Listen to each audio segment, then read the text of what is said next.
ये देखें,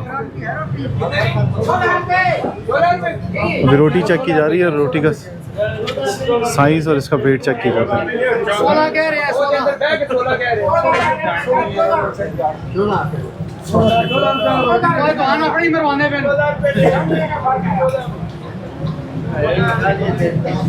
ये देखें, ये मक्खियाँ कैसे बिन बना रही हैं यहाँ पे।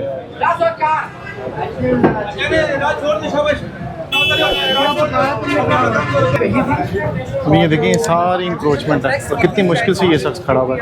अब आप अंदाज़ा लगा सकते हैं कि इससे पहले किस तरह से सामान लगाया हुआ होगा। इसको भी वार्निंग दी गई कि अपना सामान सारे का सारा यहाँ से उठा लें।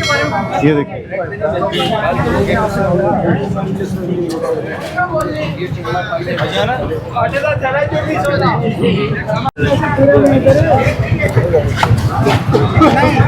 हम आपको ले जाएंगे, आप क्यों जाएंगे, हम आपको ले जाएंगे।